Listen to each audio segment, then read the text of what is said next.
Subscribe to our channel by clicking the subscribe button. Click the bell button and enjoy the latest uploads from our channel. सबका दर्द दिखता है राही को उर्फ आध्या को, मगर अपनी माँ का दर्द नहीं दिखता। नमस्कार दोस्तों, स्वागत है आपका आपके अपने चैनल हंग्री स्पिरिट्स में। हंग्री स्पिरिट्स देख रहे सारे दर्शकों का मैं अंजू शर्मा दिल से स्वागत करती हूँ।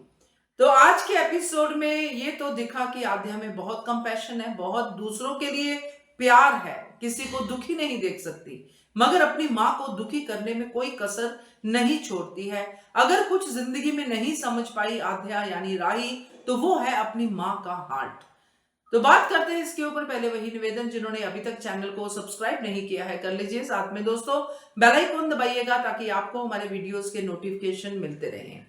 आध्या यानी राही आज अपनी माँ को कोस रही है कि अपना लॉकेट क्यों बेचा, मेरे पॉप की निशानी थी आखिरी वो क्यों बेची, वगैरह वगैरह बहुत सारा कुछ बोल रही है। शिकायत उसकी जायज है, मगर इस शिकायत के ऊपर भी एक चीज है, क्यों बेचना पड़ा अनुपमा को? क्योंकि राही के लिए उसने 10 लाख रुपए उस अनाथ आश्रम में दिया। राही ने यह शर्त रखी कि मेरी माँ मुझे तभी लेके जा सकती है जब मेरे अनाथ आश्रम को 10 लाख रुपया देगी। तो क्या वहां पे नहीं सोचा उसने अपनी माँ के बारे में, अपने पॉप के बारे में? क्या पॉप के लिए अच्छी मेमोरीज थी राही के मन में?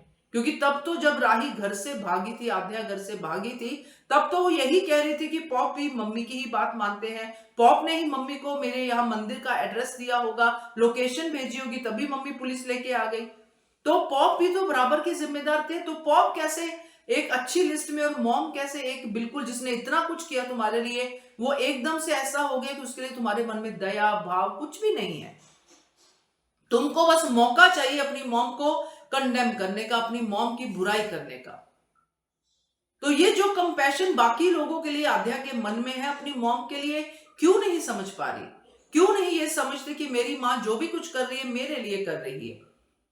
आज अगर वो कहती है तोशु और पाखी को कि इनकी इतनी गलतियां माफ करने के बावजूद मैं इनके साथ हूं क्योंकि ये मेरे बच्चे हैं, मैं मां हूं, सेम आध्या के लिए भी है।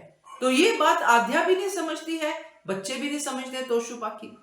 तो मां तो बीच में सवालिया निशान बन के रह गई है कि वो करे तो क्या करे, मदर का हार्ट किस तरफ जाए, क्योंकि बच्चे तो मदर का हार्ट समझते ही नहीं है। तो ये बड़ा अजीब लगा मुझे कि एक तरफ वो बच्चों को खुद झाड़ू पोछा करके, खुद ये सब करके उनको खाना खिला रही है, वहां पे उसका ईगो भी पूरा अपना सेटिस्फाई कर रही है, प्रेम से पैसे भी नहीं ले रही है, क्योंकि बच्चों को खाना खिलाना था तो खिला देती, उसमें क्या था? अगर प्रेम पैसे से खिला देता या वो लेडी पैसे से खिला देती तो क्या ही फर्क पड़ता? मगर यहाँ पे ईगो है कि मैं ही करूंगी ये सब कंपैशन का काम। तो ये सब तो अपनी जगह पे ठीक है, मगर मां के साथ इतना जुल्म क्यों? जब तक ये मां का हार्ट नहीं समझेगी, मां चाहे कुछ भी करे ये नहीं समझती है, तब तक इसकी जिंदगी में खुशियां आने वाली नहीं है। मुझे ऐसा लगता है। क्या कहते हो आप इसके बारे में कमेंट कीजिएगा। देखते रहिए channel hungry spirits. Thank you so much.